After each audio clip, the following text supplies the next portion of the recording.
Nezaupnica proti vladi ali politični teater, referendumska kampanja in zapravljanje delovnega časa, kot je interpelacijo Slovenske demokratske stranke že drugo v tem mandatu označil predsednik vlade Robert Golob, ki opoziciji še očita, da že od prvega dneva blokira delo vlade. Kako komentira afero počitnic predsednika vlade v Karigadorju pri poslovnežu Tomažu Subotiću, ki ga je prav vlada Roberta Goloba imenovala za predsednika sveta zavodov kar v 2 bolnišnicah, in ali so njegovi podporniki pred celjskim sodiščem vršili nedopusten pritisk na sodnico, ki je izrekla oprostilno sodbo. Ali bomo šli na predčasne volitve, zakaj po volitvah potrebujemo koalicijo razuma, ki bo imela v državnem zboru najmanj 60 glasov. Z nami je Janez Janša, predsednik največje opozicijske stranke SDS, ki je danes vložila interpelacijo proti vladi. Dober večer. Dober večer. Preden začnemo, si najprej poglejmo, kako je predsednik vlade Robert Golob danes označil vloženo interpelacijo. Ta interpelacija je samo ena v nizu, sploh ni prva.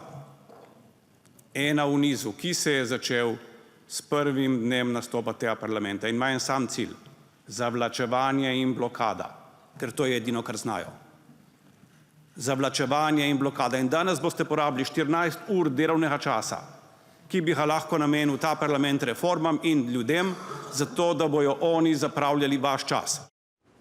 Gospod Janša, zakaj ste danes zapravljali čas poslancev?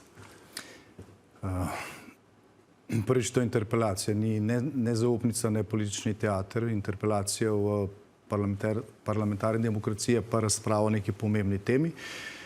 Po razpravi se lahko vloži predlog za recimo konstruktivno nezaupnico, pri zamenjavi ministra predlog za zamenjavo ministra, lahko pa kak vsebinski sklep, in razprava še ni končana. Torej, ali vi morda niste predlagali kakšnega vsebinskega sklepa zaradi tega, ker ste vedeli, da ga tako ali tako ne morete izglasovati, ker ima vladajoča koalicija 46 glasov, in ste zato raje šli samo v razpravo, ker če bi vladajoča koalicija vas porazila, bi to izgledalo kot vaš poraz pri interpelaciji, ker ne bi podprli vaših sklepov? Ne, gre za več kot za glasovanje. Predsednik vlade se je grdo zlagal.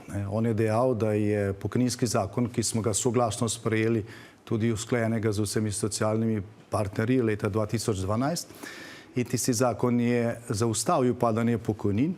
Predsednik vlade pa mi zdaj ravno v vašem studiu dejal, da je tisti zakon poslabšal položaj upokojencev. Se pravi, če nekdo, ki vodi izvršilno oblast v državi, ne ve niti, kakšna je recimo veriga, kakšno je dogajanje pri sprejemanju ali pa pri urejanju pokojninske problematike skozi novejšo zgodovino. Se to 2012 ni v prejšnjem stoletju.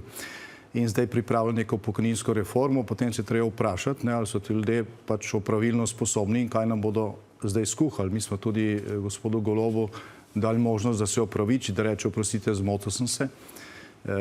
Prepričal, še enkrat sem pogledal zadeve, govoril s strokovnjaki, končno to ni neka raketna znanost, in se pač opravičujem za tisto izjavo, ampak ne.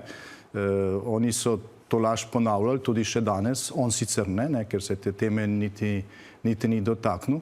Zdaj, kar se tiče pa teh 14 ur za razpravo, večino časa od teh 14 ur porabljajo poslanci koalicije, ne opozicije. Oni imajo več časa najavljenega za razpravo. Zdaj, če se jim zdi škoda časa, potem naj ne razpravljajo. Ampak ste vi z današnjo interpelacijo v resnici tudi kupovali čas za predvolilno kampanjo in referendum o pokojninah, glede na to, kot sem dejal, da ste vedeli, da nimate teh potrebnih 46 glasov, da bi karkoli izglasovali, in da je šlo v bistvu za predreferendumsko kampanjo, ker ste vedeli, da bomo vsi mediji to spremljali. Ne, kot rečeno, parlament ni samo glasovanje. Parlament je prostor, kjer se razpravlja o pomembnih stvareh in se razčiščuje stvari. In tukaj gre za pomembno zadevo. Gre za vprašanje pokojnin in to vprašanje zadeva več kot 650 tisoč naših sodržavljank in sodržavljanov. In ravno zdaj vlada najavlja neko novo, kot pravijo, pokojninsko reformo, se pravi, je to eno od ključnih tem in ta čas ni porabljen za ston. In jaz upam, da tudi pod zaslugi današnje razprave ljudje razumejo, kdaj je bilo zaustavljanje padanje pokojnin in kdaj se je dejansko slabšanje položaja upokojencev zaustavilo, kljub temu, da smo to naredili v času, ko je denarja zmanjkovalo na vseh mestih, v času finančne in gospodarske krize. Zdaj pa takšne stiske ni, pa najavljajo neke spremembe pokojninske zakonodaje, na podlagi katere se bomo tisti, ki se bomo upokojevali v prihodnosti, upokojevali pod slabšimi pogoji. Ob obravnavi današnje interpelacije se je predsednik vlade dotaknil tudi prihajajočega referenduma o noveli zakona o dodatku k pokojninam za izjemne dosežke na področju umetnosti. Poglejmo izjavo predsednika vlade Goloba.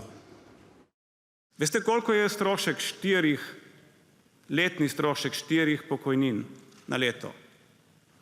Nekaj čez 60 tisoč evrov. 6,7 milijonov boste zapravili našega denarja, zato da boste privarčevali na 4 zaslužnih umetnikih 60 tisoč na leto. Včasih bi rekli, za en zrezek bi ubili vola. Ja, to je to, kar znajo.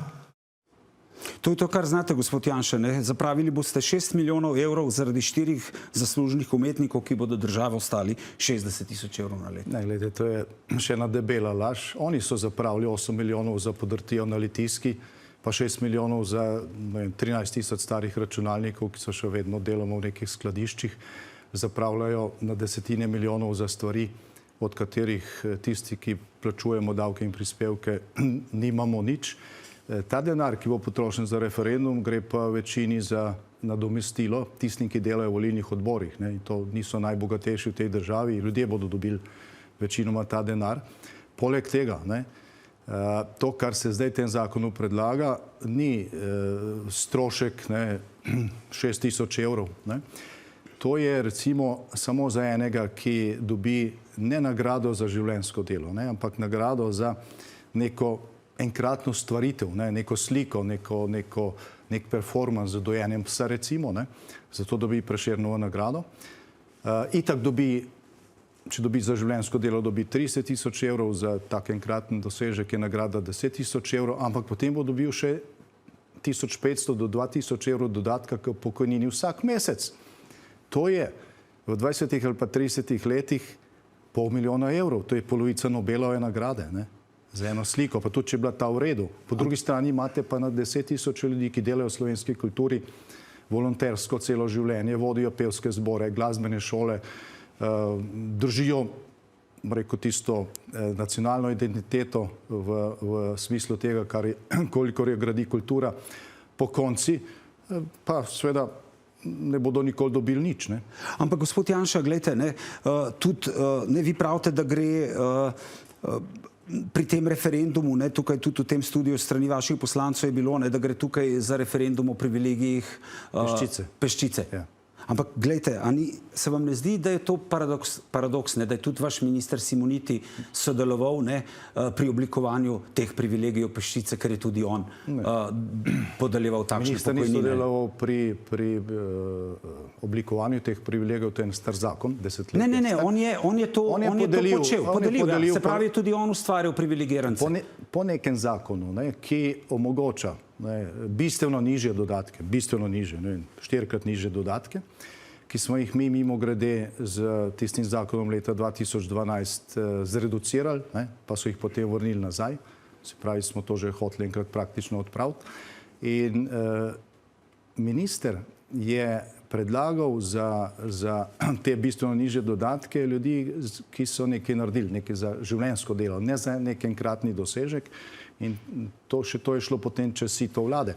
Zdaj, po tem novem zakonu, pa vsak avtomatsko dobi, če dobi Prešernovo nagrado za enkratno delo, pa podeljuje nek odbor, ki ga vodi gospa, ki je kandidirala na volitvah za stranko Levica. In v tem odboru so ljudje, ki mimogrede večina, ne vsi, ampak večina dela sramoto slovenski kulturi. In bodo pač politično delili nagrade tistim, ki predstavljajo njihovo politično bazo. Ampak se vam ne zdi, da je potem, če uporabljate te argumente, tudi vaš minister Simoniti potem politično podeljeval te nagrade in politično potem dajal te dodatke, ker tudi on je presojal po svoji politični presoji, tako kot vi zdaj očitate Levici? Ne, on je presojal, on je odločil. O tem je odločila vlada in je morala prevzeti odgovornost. Zdaj se bodo pa skrili... Ampak tam je bila vaša desno-sredinska vlada. Zdaj se bodo pa skrili za neko stroko, ki je seveda spolitizirana do konca in to bo šlo v višave in v veliko množino. Minister Simoniti ni podeljeval teh dodatkov za neke enkratne stvari, to so glavno dobili ljudje za življenjsko delo na področju kulture, s tem, da jaz sem za to, da se tudi to ukine, ker tisti, ki je vrhunski umetnik, zasluži seveda podporo in v Sloveniji v tem času na stotine umetnikov dobijo podporo, ker ne plačujejo prispevkov za pokojninsko invalidsko zavarovanje, ampak jim to plačujemo davkoplačevalci in si ustvarjajo neko osnovo potem tudi za pokojnino. Ne rabijo nobenih posebnih dodatkov. Ampak, gospod Janša, greste vi na ta referendum tudi zato, ker si na ta način želite pred volitvami nabirati glasove upokojencev, češ na eni strani je privilegirana upokojenska kulturna elita, na drugi strani pa revni upokojenci, za katere vlada Roberta Goloba ni naredila dovolj. A se vam ne zdi to populizem, glede na to, da gre za majhno število ljudi? Prvič, ne gre za majhno število ljudi. 83 naj bi jih po teh podatkih prejemalo to pokojnino. Plus vsako leto, kolikor jih bodo podelili. Ampak to je 655 tisoč upokojenci, še vedno malo, se vam ne zdi? Se vam zdi pravično, da ostalih 649 tisoč 900 upokojencev, od katerih so mnogi več prispevali k temu, kar danes imamo kot samostojna država, pa ne dobijo nič. Ampak vseeno, nismo vsi enaki, gospod Janša, saj to ste vi politiki, to zagovarjate. So nekateri ljudje, ki so dali več k kulturi, več k narodu in se mi zdi, da je v tem primeru prav, da so tudi oni nagrajeni. Ja, spoštovani gospod Slak, prav je in so tudi nagrajeni. Sej, Prešernova nagrada za življenjsko delo je 30 tisoč evrov, to ni malo denarja, razumete? Pa tudi za enkratno stvaritev je 10 tisoč evrov, recimo za nek performans, ne vem, ki ga potem noben ne pogleda, pa se nekomu zdi, da je to v redu. Zdaj, če se njim zdi, da je to vrhunska slovenska kultura, s njim proti temu ničesar, ampak naj to plačajo iz svojih žepov, ne iz naših. Ampak zakaj vi pravite, da bo šlo pri tem referendumu tudi za referendum o vladi Roberta Goloba? Zato, ker je vlada Roberta Goloba predlagala ta zakon in zdaj sama poziva na bojkot, kar je vprašljivo samo po sebi. V Sloveniji ima po ustavi oblast ljudstvo in to oblast ljudstvo izvaja neposredno najprej in potem posredno z volitvami pozivati ljudi na bojkot. Te temeljne ustavne pravice ali pa politične svoboščine je zavržno. In kaj, naslednjič bodo rekli, bodo prepovedali volitve ali pa referendum. Ampak se vam ne zdi, da je tukaj vladajoča koalicija? Na vaše vprašanje pa odgovarjam ja. Zdaj, s tem referendumom želimo skrajšati tudi mandat te škodljive vlade in vsak, ki bo na referendumu glasoval proti, bo prispeval k temu, da se to stanje, ki ga zdaj imamo in s katerim 2/3 ljudi najmanj nista zadovoljni, da se čim prej konča. Ampak se vam ne zdi, da ste s to izjavo lestvico, kar se političnih vložkov pri tem referendumu postavili zelo visoka? Zakaj vas to sprašujem? Vi ga vidite kot referendum o vladi Roberta Goloba, a se ne bojite, da se ta referendum lahko sprevrže v vaš politični poraz, glede na to, da Gibanje Svoboda in Levica pozivata k bojkotu referenduma, če ne boste dosegli kvoruma za zavrnitev zakona, to je zdaj približno 338 tisoč volivcev, bo to v resnici vaš velik poraz, ker bo to pomenilo, da niste na referendum sposobni sprepeljati več kot svojih volivcev. Na zadnjih volitvah ste jih imeli 280 tisoč. Tukaj ne gre samo za volivce Slovenske demokratske stranke. O tem vam govorim, če ne bojo prišli ostali, potem vam bo zmanjkalo 50-60 tisoč glasov in Robert Golob bo lahko rekel, poglejte, to je nezaupnica politiki Janeza Janše. Lahko bo to rekel, politika Janeza Janše ni na oblasti. Mi smo opozicija in uporabljamo pač ustavni inštrument, ki je na voljo, ki je 100% demokratičen. Tisti, ki so zdaj v vladi, pa so bili v prejšnjem mandatu, čeprav je šlo za COVID čase, ki so bili težki, v opoziciji so predlagali 12 referendumov. Takrat je bil to višek demokracije, zdaj je pa to kaj cirkus pa zapravljanje denarja. Skratka, glas bo štel dvojno. Glas na tem referendumu bo štel dvojno, prvič proti neupravičenim privilegijem za peščico in s tem tudi za to, da prihranimo veliko denarja, ki ga lahko namenimo za druge bolj potrebne stvari. Drugi glas proti pa gre glas za skrajšanje mandata te škodljive vlade. Gospod Janša, vi po oprostilni sodbi v zadevi Trenta še vedno za slovensko sodstvo trdite, da gre za krivosodje, ne? Se vam ne zdi, da če bi ta vaša teza držala, potem bi vas celjsko sodišče obsodilo, ne pa oprostilo? Gospod Slak, če bi vi 15 let hodili na sodišče, na zaslišanje, na obravnave, če bi vas v marici pripeljali z enega zapora, kjer ste bili zaradi neke druge krivične sodbe, na ljubljansko sodišče 4 dni pred volitvami, kot so mene leta 2014, zato da mi vročijo sklep o sodni preiskavi, pa bi potem ta saga trajala še naslednjih 12 let. Kljub temu, da bi jo lahko sodišče zaustavilo takrat, ko je bila dana zahteva za sodno preiskavo, takrat, ko je bila vložena obtožnica, morali bi jo preizkusiti, pa nič od tega niso storili. A bi po teh 15 letih preganjanja trpljenja rekli, da je to sodstvo, ki deluje. Razumete? Lažje iti za leto ali pa za 2 leti v zapor, kot 15 let prestaja to, kar se je dogajalo v tem procesu. Ampak se vam ne zdi, da ta oprostilna sodba dokazuje to, da sodstvo deluje, ne? Ker vi ste bili prepričani in tudi vaši podporniki, da vas bo sodišče obsodilo zato, ker ste pač Janez Janša. Če bi sodstvo delovalo, ne bilo niti sodne preiskave, niti ne bi bilo potrjene obtožnice. Povejte nam, a se vam ne zdi, da ste s temi protesti pred celjskim sodiščem, ne, vaših podpornikov, vršili nedopusten pritisk na sodstvo, ne, glede na to, da je sodnica lahko slišala, ne, te sklike mafija, krivosodje v razpravni dvorani, ne, da če menite, da gre za krivosodje, bi te proteste lahko recimo organizirali, ne vem, pred sodno palačo v Ljubljani, tako kot ste včasih jih, ali pa ne vem, pred parlamentom. Se vam ne zdi, da ste tukaj šli čez rob? Glejte, čez rob so šli tisti, ki so 15 let kršili ustavo in zakone in, bom rekel, žalili logiko in, bom rekel, normalno človeško pamet v tem procesu, ker je bilo jasno od samega začetka, da če nekdo nekaj kupi, pa potem dražje proda, da to ni kaznivo dejanje. Sicer bi bili verjetno bila polovica Slovenije v kazenskih postopkih, ne. To, da ljudje mirno protestirajo brez nasilja, da rečejo državnim institucijam karkoli hočejo, to je temeljna politična pravica zagotovljena za slovensko ustavo. To ni noben nedopusten pritisk. Nedopustno je to, da tisti, ki bi morali prvič spoštovati zakone in ustavo, tega ne delajo, ampak to zlorabljajo za obračune z političnimi nasprotniki. Za politični boj je parlament, ne pa sodišče. Kako gledate na zadnje razkritje, da je predsednik vlade Robert Golob najmanj 3-krat prespal v vili podjetnika Tomaža Subotiča, ki ga je potem vlada Roberta Goloba imenovala za predsednika sveta zavodov v kar 2 bolnišnicah, v eni od teh celjskih pa je v službi za nabavo medicinske opreme zaposlitev izmed 54 kandidatov dobil ravno nečak Subotiča? Mislim, to je vrh ledene gore. Tako delujejo izvršilne oblasti tistih, ki mislijo, da države niso dobili upravljanje, ampak v svojo last.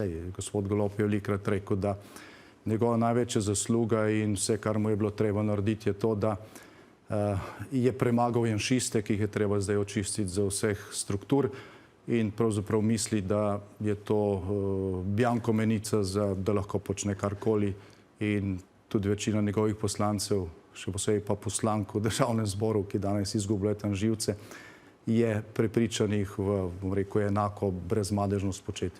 Ampak, gospod Janša, bi moral predsednik vlade potem Robert Golob po teh razkritjih po vaše odstopiti ali je treba, tako kot pravijo vladajoči koaliciji, počakati na ugotovitve protikorupcijske komisije in potem se odločiti?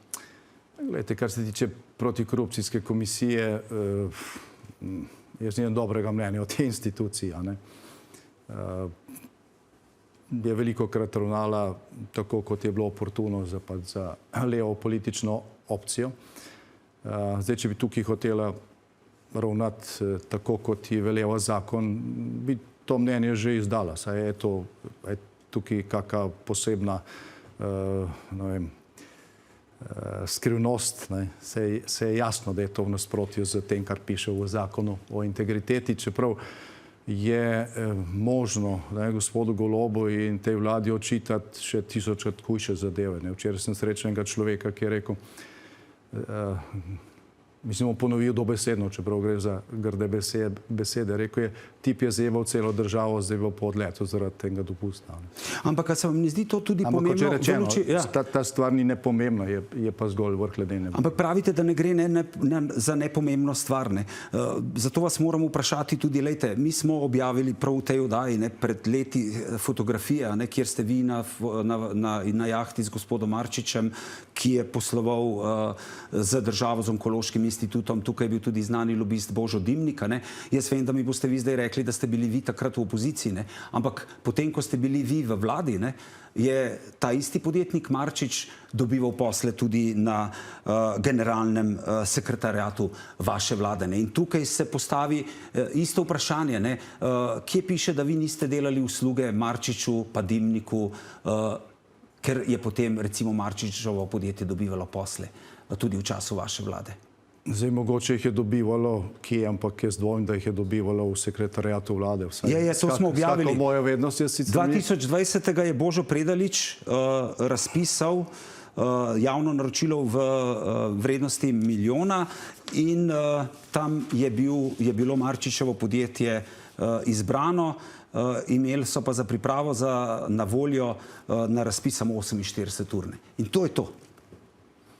Zdaj tega primera ne spomnim, ampak če že iščete tukaj neko povezavo, mi povejte, kako naj bi jaz ali pa gospod Marčič takrat, ko nas je povabil za tiste 2 uri na vožnjo s isto jahto, povabil nas je pa zato, ker je bil on pacient moje žene, ki je bila takrat še družinska zdravnica, ne pa zato, ker bi imel kakšne posle, kako naj bi on vedel, da bom jaz čez 6 let predsednik vlade. Lahko je računal in kalkuliral s tem, se je spreten podjetnik, vi ste imeli takrat delnice visoko. Ampak dobro... Potem je bil boljši od vas, ker takrat so vsi v vaših studijih govorili, da Janez Janša ne bo nikoli več sestavil nobene vlade. So bili vsi gosti, so bili tudi gosti, ki so v to verjeli. No, jaz nisem nobenega videl. Dobro, ampak zdaj mi povejte, gospod Janša, zdaj vi pričakujete predčasne volitve glede na trenutno politično situacijo, ali ne? Mislim, da ja. Zakaj? Bo pa tudi rezultat tega referenduma, po mojem mnenju, prispeval k odločitvi, ali bomo šli jeseni na predčasne volitve ali ne. Se pravi, kaj, če boste visoko zmagali, računate, da se bo mandat te vlade in če boste dosegli tak forum, da se bo mandat vlade skrajšal? Ne, potem bodo tisto ozadja, ki so to vlado sestavila, prišla do enostavnega izračuna in to ne prvič, saj poznamo podobne situacije, da bo rezultat za levi politični pol v Sloveniji na prihodnjih volitvah boljši, če bodo te prej, kot pa če ta revščina traja do konca mandata. Lahko Vladimir Prebilič, če vstopi v igro, dobi toliko glasov, da vam na prihodnjih, da postane prvi na levici ali celo zmaga na volitvah z dobro predvolilno kampanjo in dobi ravno toliko glasov, da vam onemogoči sestavo prihodne vlade? Mislim, če bi se to zgodilo, potem lahko Slovenci pričakujejo še 4 leta tega, kar gledajo zadnja 3 leta, ker gre za podobno kompozicijo, če bi nastala iz tega neka instant stranka. Stranke, kamor pridejo ljudje iz vseh vetrov, ki mislijo, da so državo dobili v last, ne pa v upravljanje in se Sloveniji ne obeta nič dobrega. Trenutno ima edino Slovenska demokratska stranka tako kadrovske kot vsebinske potencijale pa izkušnje, da pač sestavi neko resno vlado in upravlja z državo tako, kot se spodobi. Mislim pa, da bodo gospoda Prebiliča povabili v igro, zato da tisto, kar trenutno še na javnomnenjskih anketah kaže, da Svoboda ima podpore, rešijo tako, da se večino tega prelije v to njegovo stranko, lahko pa se pojavi tudi še kdo drug. Kaj pa Anže Logar dela za vas kot satelit, kot pravi o Gibanju Svoboda, ki vam bo omogočil sestavo vlade po naslednjih volitvah? Ne, gospod Logar dela tisto, kar je delal gospod Virant na tistih volitvah leta 2011, se pravi, nam dela škodo. Povejte nam, Nova Slovenija vam ponuja roko, saj verjetni naslednik, gospod Vrtovec, kako gledate recimo na to spremembo in glede na ta odnos, da vi ravno niste imeli dobrega odnosa z Novo Slovenijo oziroma s predsednikom Toninom? Jaz nisem nikoli rekel, da gospod Tonin ne sme voditi ali prihodne vlade ali prihodne stranke, on je pa to dejal zame, tako da je imel on problemov s tem. Zdaj, ali je to Ali je to prihajanje k pameti pravočasno, ne, pa bodo pač pokazale volitve. Ampak gledajte, zdaj gospod Janša, ne pod črto. Robert Golob je na volitvah zmagal s programom Anti-Janša. A menite, da vas leva sredina lahko tudi na naslednjih volitvah premaga s takšnim sloganom in vam onemogoči oblikovanje vlade, ne? Ne, zagotovo, glede na to, kaj so in kaj imajo, bodo s tem poskusili, ker imajo pozitivnega programa, lahko upajo na nek rezultat samo na negativnem programu. Se pravi, ne s tem, da se borijo za nekaj, da predstavijo boljši program, da predstavijo neko vizijo boljše blaginje za Slovenijo, pa lepše prihodnosti za te prihodnje generacije, ampak da rečejo, da naredijo nek babav, nekega sovražnika in potem utripajo na streljanju v to tarčo. To so naredili vedno, kadar smo mi vodili vlado, imajo pa večje težave takrat, kadar so oni vlada, ker ljudje vidijo, ali znajo ali ne znajo, in smo mi pač v opoziciji. Samo gospod Janša, ali vi kdaj razmišljate o tem, da dokler ste vi aktivni v politiki, levem polu v resnici ne to, kar ste dejali, ni treba storiti veliko, predstavljati svojega volilnega programa, v predvolilnih soočenjih, samo izpostavi vas in glasovi za oblikovanje levega pola so zagotovljeni, da ste mogoče tudi vi tisti, ki v resnici desnici omogoča, da zmaga na volitvah in oblikuje vlado. Ker vztrajate v politiki. A mi preprečujemo, da nastane še kakšna, kot vi pravite, desna stranka, pa pobere tiste, ki niso zadovoljni z nami. Sej so tudi ostali. Problem je v tem, da pač tisti, ki skušajo tekmovati za glasove volivcev na tako imenovani desni strani, mislijo, da bodo te glasove dobili ne tako, da bodo boljši od nas, ampak tako, da bodo bolj podobni levici, pa drugačni od nas. In to se pač enostavno ne izide. Tako da mi nismo proti konkurenci, želimo pa, da je ta konkurenca dobra. Poleg tega pa, gledajte, to se je zgodilo kolikrat doslej trikrat. Če želijo slovenski volivci še enkrat na let, lahko mirno gredo, oni imajo vedno prav. Najlepša hvala, da ste bili naš gost. Hvala vam.